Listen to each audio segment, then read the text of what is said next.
Can everyone hear me? All right, complete the passage. We are almost done with critical reasoning, like the full cycle. So exciting for us. Let's look at our important considerations. So the main thing about complete the passage is that the correct answer has to fit with the sentence and it has to fit with the passage. I did select a couple of these questions to illustrate this that come up a lot on the chatbot questions, just because I know people struggle with them, so I thought that would be helpful. Here are some things to look for just to test that fit. You want to pay attention to the direction that the passage is going, because sometimes a trap answer will veer off a little bit from a natural conclusion to the passage. You want to check for logical fit, so you want to make sure that it's not just like a weird restatement of a conclusion or restatement of a premises. And focus. You want to make sure it focuses on the whole passage and not just like a small portion, unless that is indicated by the sentence. But typically, complete the passage answers will be at the end and they will kind of summarize the whole thing. So if it does only focus on one thing, it's probably not the best fit. But we are going to get started with our examples. And I just left off the bit about timing because we're just going to kind of see. I think the TPA ones take an extra minute or so just to work through. So here's our first example. I'll give you guys 2 minutes. If you need more time, we'll go from there. Would anyone like more time? Okay, this is one where direction is super important. Let's go through it. The salt clock method of estimating the age of Earth is based on the fact that rivers are constantly depositing dissolved salts into the oceans. In theory, via determining how long it would take for Earth's rivers to deposit into the oceans the amount of salt the oceans currently contain, one could arrive at a somewhat accurate estimate of the age of Earth.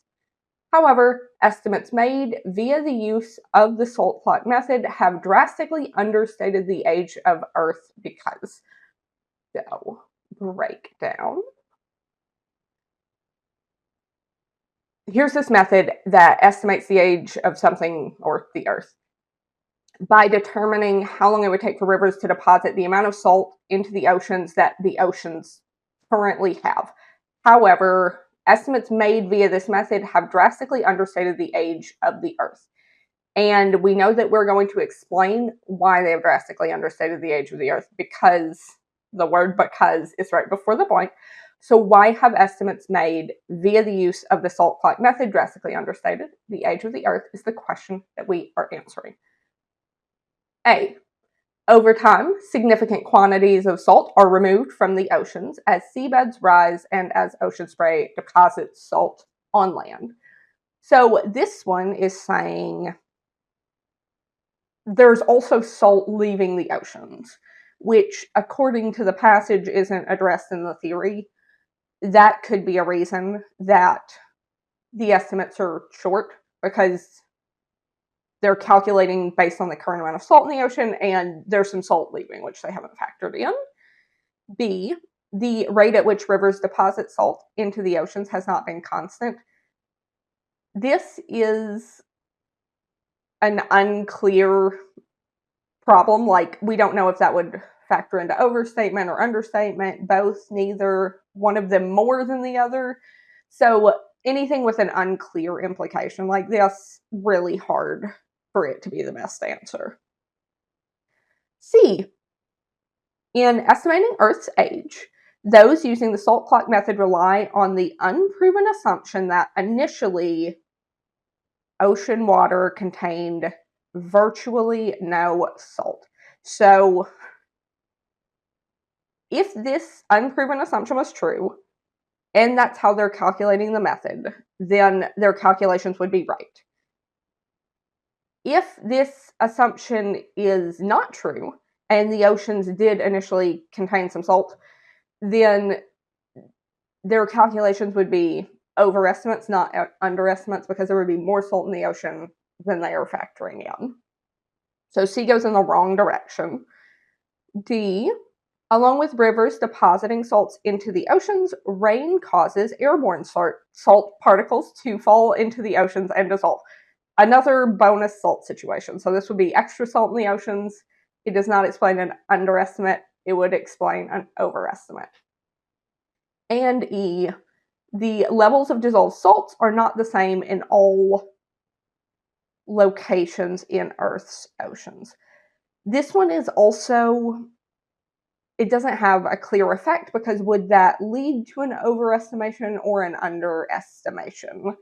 Since we can't see the direct impact, it's hard for this to work for us. If they said, hey, the ocean we looked at, particularly undersalted, that might be something, but a general statement like this just does not have an expectable impact on the argument. So A, I'm thinking, is the only one that would account for an understatement, because all the other ones are extra salt or unclear levels of salt. Any questions on that one?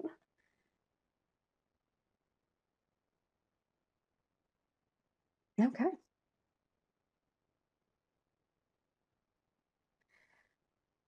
Let's look at this TPA, and I will give you 2 minutes, so then if you need extra time, I'll text them.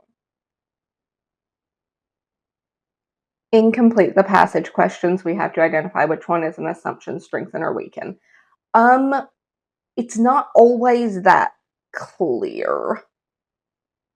It's really about fit. So sometimes it will be a conclusion, like sometimes it will be supporting evidence.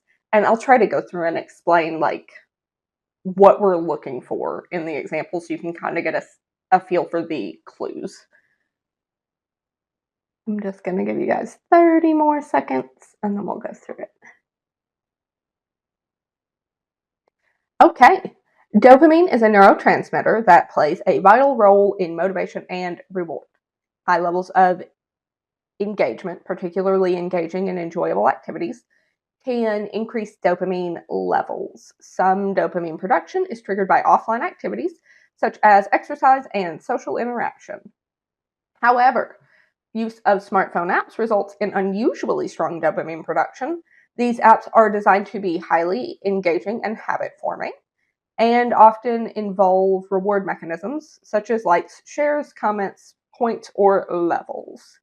A recent study found that the more time participants spent on smartphone apps before engaging in offline activities, the less time they spent on the offline activities.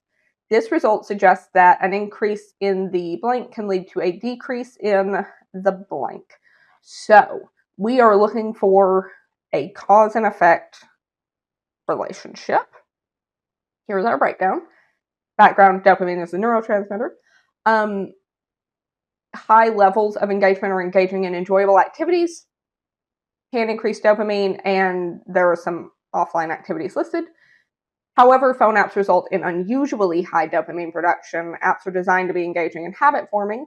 And then here's our cause and effect. A recent study found that increased time spent on apps leads to less time spent on offline activities. This result means that the answer choice should agree with this study.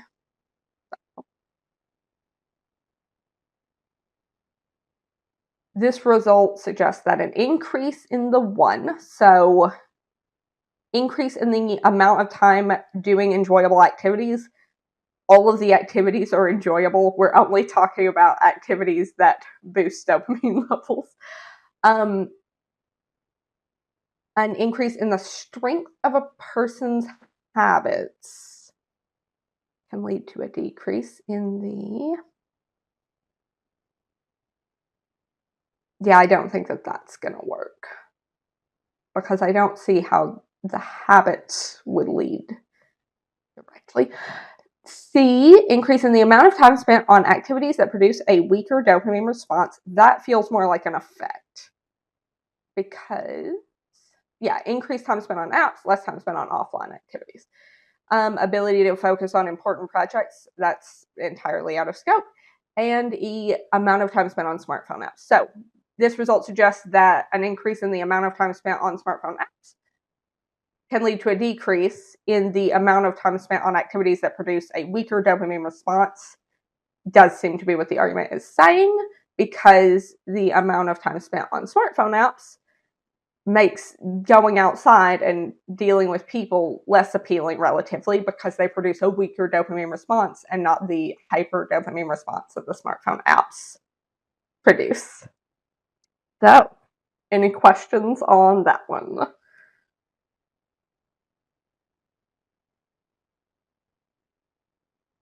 All right. Then we will do this one that's a little bit harder. This is a hard level classic question. I'll give you a couple minutes. Sorry. Okay. The number of years that a person spends in school is negatively correlated with the likelihood of that person's becoming involved in criminal activity. Therefore, some people have called for increased focus on use of education as a tool for reducing crime. Others have raised the issue of the possibility that the reason for the observed correlation is not that, in general, education reduces a person's likelihood of becoming involved in crime, but rather that, in general, people who are relatively more motivated to pursue education are relatively less motivated to become involved in crime. Studies have provided reason to discount this possibility, however, as they have found that blank. Let's look at our breakdown. So, we are looking for a reason to discount this possibility. These people have posited that the reason for the observed correlation is not that, in general, education reduces a person's likelihood of becoming involved in crime, but instead that, in general, people who are relatively more motivated to pursue education are relatively less motivated to become involved in crime. This is a mouthful, but listen. It gives us a pretty clear roadmap of what we need to prove, because people are bringing up this possibility and it includes the thing that they don't agree with. So they're saying people who are more motivated to pursue education are less motivated to be criminals, instead of the reverse relationship. So if we're trying to discount this possibility, we're probably trying to look for the thing that they said wasn't true is evidenced somewhere. So let's go through our choices. A. People who complete high school are less likely to become involved in crime than those who quit before they graduate. This is relevant to the passage, but it doesn't fit the sentence. So it is already a conclusion that is supported by the passage, but it doesn't serve the purpose that the blank fill-in needs to serve. B, some people who have spent many years in school are no more educated than others who have spent relatively few years in school. This is a little bit out of scope because we are not talking about the relevant or relative levels of education between two groups. We're talking about the relative amount of time spent in school. So this one's talking about something else. C, the majority of people who do not complete high school do not become involved in any significant criminal activity. We do not care about those people. We are talking about people who do become involved in significant criminal activity.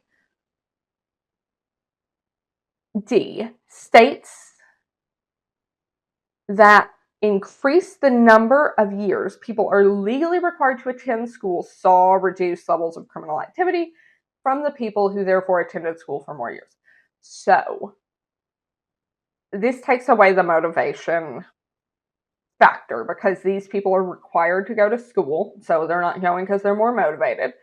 But they also did less criminal activity. So this does seem to support the study because it removes the suggested cause from the equation and shows that the initial cause and effect that these quote unquote others have raised the issue of and then discounted is supported in this situation. And E, the percentage of college graduates who become involved in crime is even lower than the percentage of high school graduates who become involved in crime. E is very similar to A. It's just an already supported conclusion, and we are trying to support why these people's opinion is incorrect. So we're looking for a very specific thing here. I like the D choice. Yeah, they're required to attend school. That is not motivation-based, that is law-based. And yet they still see the positive benefits of reduced levels of criminal activity. This choice effectively discounts the possibility that it's all due to motivation. Any questions on that one? Okay. Let's look at our next choice. I'll give you a couple minutes. Okay. In general, the greater the number of versions of a particular type of item a consumer is offered, the smaller are the differences between the versions, and the greater is the likelihood that the consumer will be able to choose a version well suited to that particular consumer. So basically, the more options there are, the more minute the differences between the options are, and the more likely there's a very targeted option for each consumer that like exactly fits their needs or closely fits their needs. However, because much of the satisfaction a consumer derives from choosing an item comes from the consumers believing that the version chosen is clearly the best version for that consumer. In many cases, consumers offered greater numbers of versions of items blank. So, the more items there are, the more likely people are to have an item that exists that is their ideal match or closer to their ideal match. But a lot of the satisfaction consumers get is from choosing an item that is like a clear front runner for their needs. And so as there are more items, there's less difference. You might be less confident that like you got the item that you wanted or the item that's the best fit for you. What might happen in cases where the customer is presented with a greater number of options with less variance between them? Let's see. So A, becomes so overwhelmed that they do not purchase any of the versions. This feels true for real life, certainly for me, but it is not the natural conclusion of the passage. B, have difficulty choosing between versions that do not have pronounced differences between them. That's not supported by the passage because all it mentions is the greater the number offered, the smaller the differences between the versions, the greater is the likelihood that the consumer will be able to choose a version well suited to that particular consumer. It doesn't say anything about them having a hard time with it. C, do indeed choose versions well suited to their needs.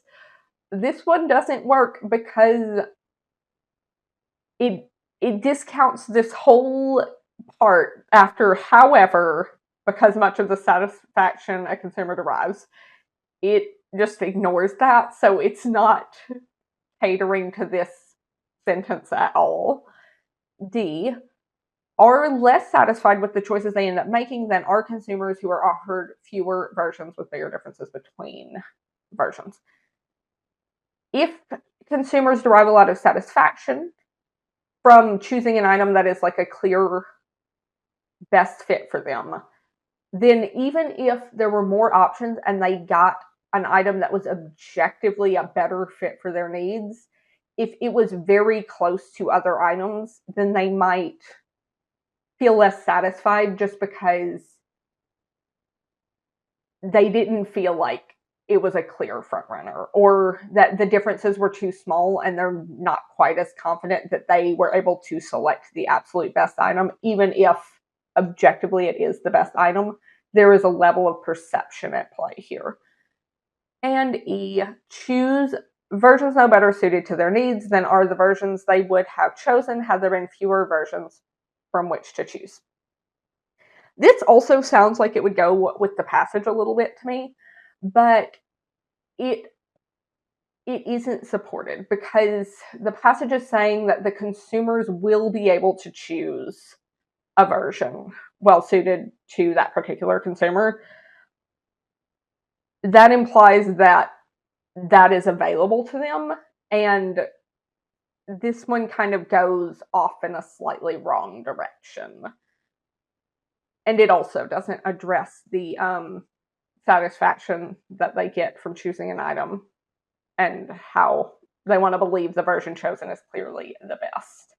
So I'm thinking D is the best choice to address the whole passage. Yeah, consumers could end up less satisfied when presented with more options if their confidence that their final choice is the best fit for them is impacted negatively. If there were fewer choices and they were more distinct in terms of quality and benefits, then it would be easier for the consumer to feel satisfied with their choice. Any questions on? I'll give you a couple minutes for this one.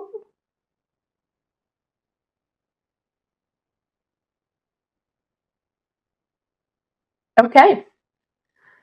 Some consumers maintain that eating organically grown bananas can be little different from eating bananas grown using synthetic chemical pesticides. Since pesticide spray from banana plantations that use synthetic chemical pesticides often drifts onto bananas on plantations that use organic growing methods.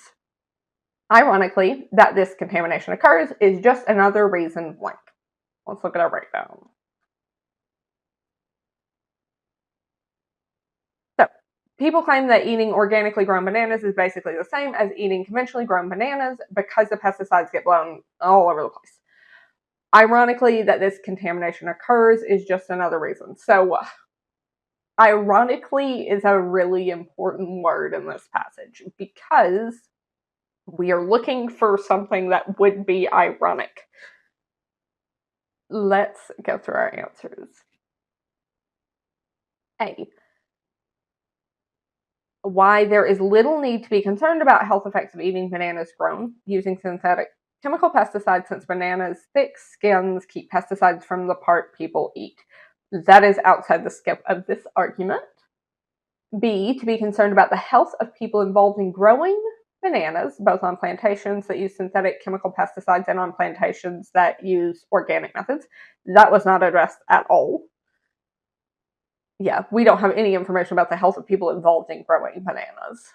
C, for purchasing organically grown bananas, as the greater the percentage of bananas grown organically, the lower will be the amounts of drifting synthetic chemical pesticides.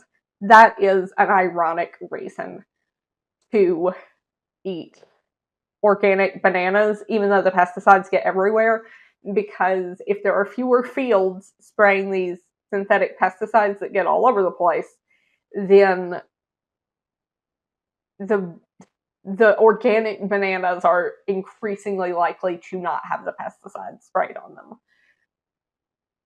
D, that runoff of synthetic chemical pesticides from banana plantations can be found in waterways long after the pesticides were sprayed on the bananas. We aren't talking about waterways.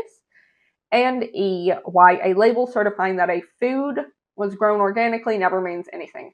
This is not an ironic answer. It would just be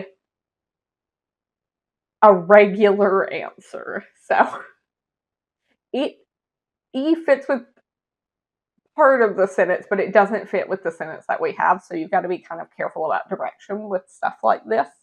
But C looks pretty good. Yeah, the less banana plantations, I guess, that are cross-contaminating other plantations that exist, the less likely cross-contamination is. Yeah. E is like, this is one that I get asked about all the time in the chat questions, so that's why I threw it in there, because people pick E a lot and they are confused. But if you aren't, like, especially, how long is this argument? It is not that long. If you see an argument and it is like 4 lines, you better read every word carefully because they all matter. So watch out for that. All right, we have one more and it's a TPA. So I'll give you a little bit of extra time and then we can go through. Okay. I have a comment about this one, which I also get asked a lot in the chat. I think it's helpful to look at it the way we look at, I think, criteria based is the name of the question type in DI, where they'll be like, oh, like 6 people are standing next to each other on some stairs, and like Alice won't stand next to Donovan at all. So, like, in those, what you have to do is you have to go from the strictest thing to the least strict thing and like reverse engineer. Like, the pickiest person goes first because they're the pickiest. And I think that that kind of applies here, but we can go through it. Investment analyst. Our team has devised an investment strategy that is ready for implementation. To assess its impact on portfolio returns, we will closely monitor its initial performance. Regardless of whether the strategy proves successful, we may make adjustments to maximize returns. If the result falls short, we will engage an external consultant for alternative insights into adjustments we can make. By remaining adaptable and open-minded, we strive to optimize our investment strategies for long-term success. Let's look here. So this is an if-then statement we're looking for, like if P then Q, or in this case, if not Q, then not P. Let's assess the certainty for each action since we're looking for something that must be true. So first, to assess impact, we will closely monitor initial performance. There is no situation where they are not monitoring initial performance. 2, they may make adjustments regardless of whether the strategy proves successful. That is very tenuous. So if the strategy proves successful, maybe they will, maybe they won't. If the strategy does not prove successful, maybe they will, maybe they won't make adjustments. 3, we will engage an external consultant if the results fall short. This is really the only part of the passage that has a clear trigger for it to happen. And 4, by remaining adaptable and open-minded, we strive to optimize our investment strategies for long-term success. That almost goes without saying. I assume that most people want to optimize their investment strategies for long-term success. Let's look at our answer choices. So after the initial implementation of the strategy is complete, if the company 1, then it must also be the case that the company 2. So evaluates the strategy's initial performance. They are doing that with no trigger. They are doing that regardless. Makes adjustments. There's not really a clear trigger for making adjustments. They reserve the right to make adjustments no matter what. Does not strive to optimize strategies for long-term success. They said that they were striving to optimize their strategies for long-term success. So that does not apply. D, does not believe that the results fell short. So we've ruled out, I think, pretty easily the top 3 as far as like, can they play into these answers? But the order is a little bit tricky here because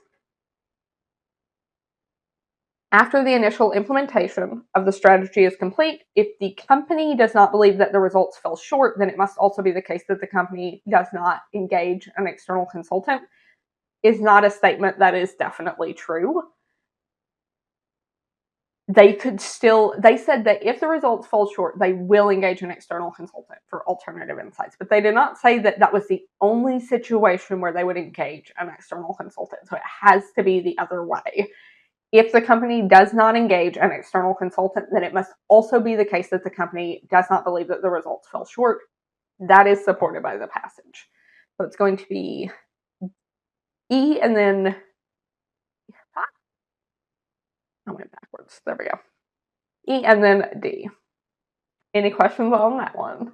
Or anything else, because it is time for questions.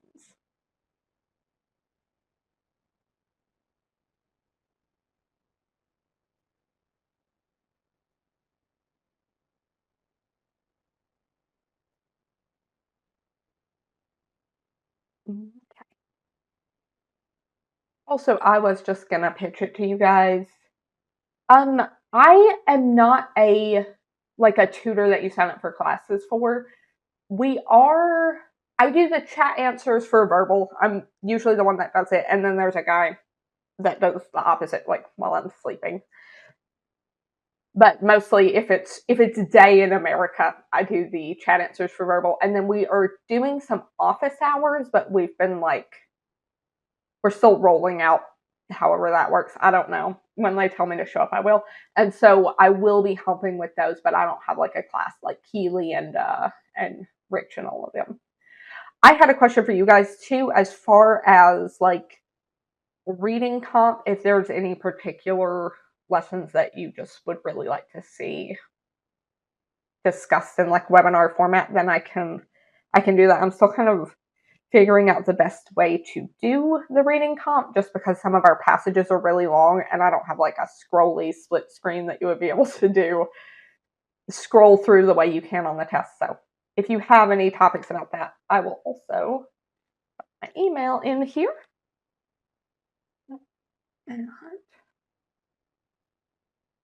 So if you are looking at reading comp and you're like, I could really use some help with this for sure, then I'll try to design a lesson for that. But yes, I'm not one of the tutors, unfortunately.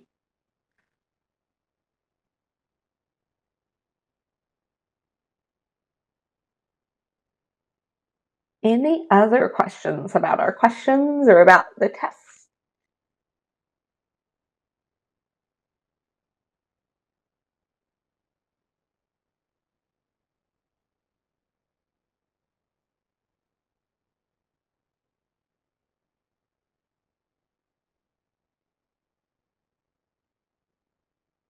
Um, Psychological tips for the test is really just like practice your stress management.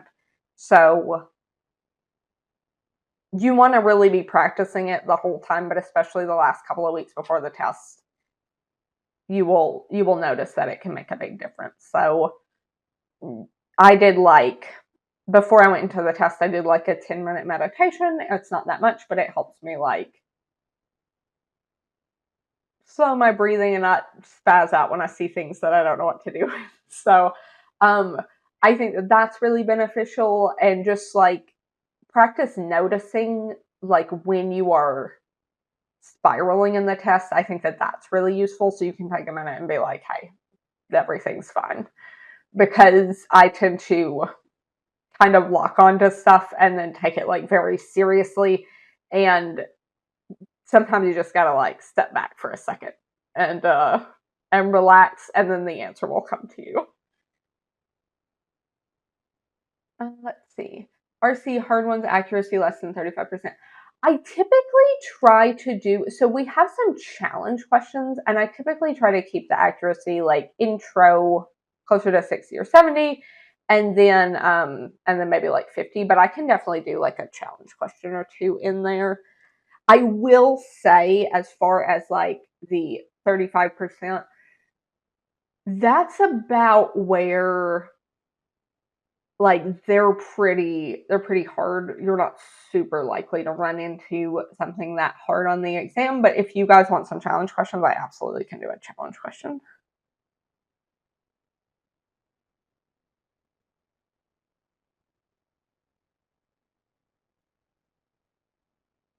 Um, you can give us links to the RC questions on TTP website, and we can solve them during the webinar one by one. Ooh, okay.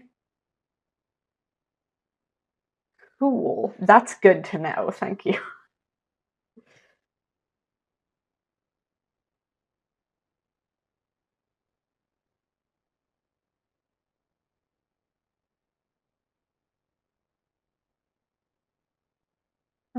And how do you stay motivated if you get easy questions wrong during the prep? I used to preach being okay with failure to get better, but this prep is getting to me. Yeah, the prep is a real spiritual journey sometimes, because you will think that you should get stuff and just you're not always at your best, especially if you're drilling this stuff for several hours a day. So One thing I would keep in mind is just like if you're doing anything for several hours a day, especially if it's like a new thing to you, you're probably not going to be evenly good at it. And so there is definitely an aspect of just like failing. And that's another thing I get a lot in the chat is that people will be on identify the assumption chapter or like weaken the argument, like 2 chapters in, and they'll just be like, this is so hard. I don't understand it. And really the only advice is like, yeah, buddy, that makes sense because it takes a lot of practice to just get like the basics of breaking down arguments down.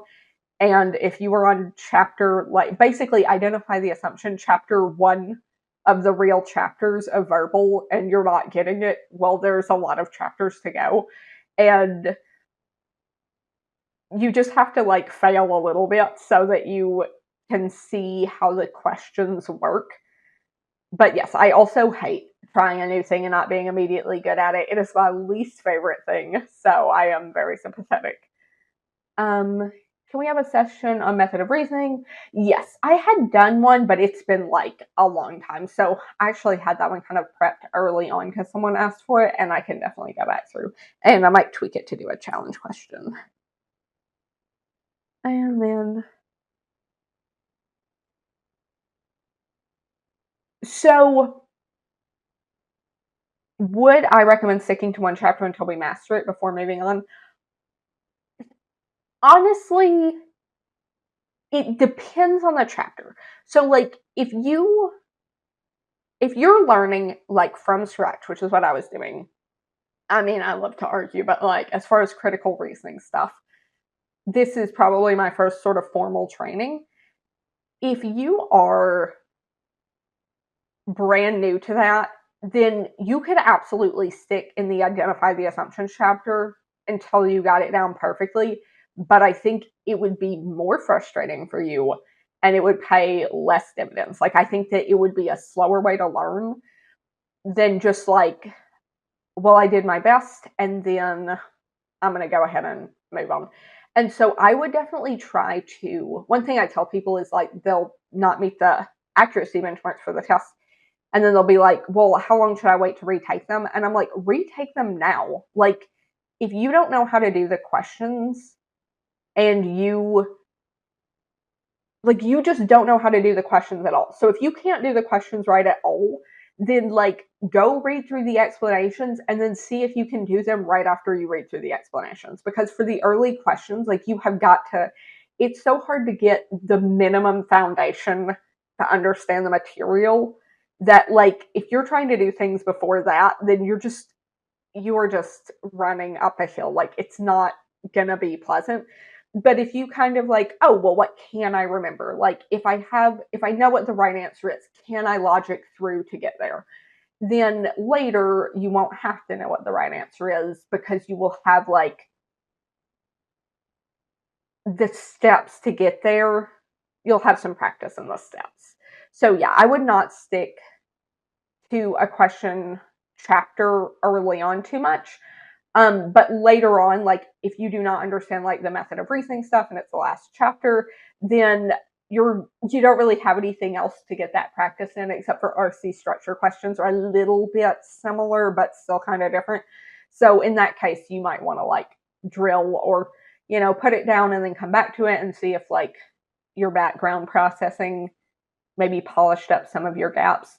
But yeah, I would not just like stay on strength in the argument until you want to pull your hair out because like there's so much more to learn and sometimes extra information can help you like reframe and slot the approach a slightly different way and then that can help you out. Do I recommend practicing questions from the club? I know they don't exactly. You can filter those questions are there is a ton of them and you can filter them by like retired GMAT questions. And I would absolutely do that if you want extra practice. You can go through and like, once you figure out the filtering, you can filter by like the point tier. They have way more tiers than like easy, medium, and hard. And then I would stick probably to like the OG questions just because you don't need to be learning like other tweaked questions, but there is an insane amount of questions on there. And you can absolutely practice and then read through different explanations, because if you don't, like, my explanation is not going to be the best one for everyone, but someone out there is explaining it a way that hopefully you can get. If you can match up with that person, that will be really helpful.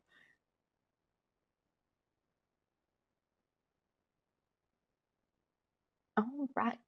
Any other questions? And like I said, I dropped my email in here, so if you have any questions later, you can email me and I will answer them. And thanks for that tip about what Rich does, because I'm gonna probably steal that. Okie doke. If you all are good, then I will let you go. Thank you so much.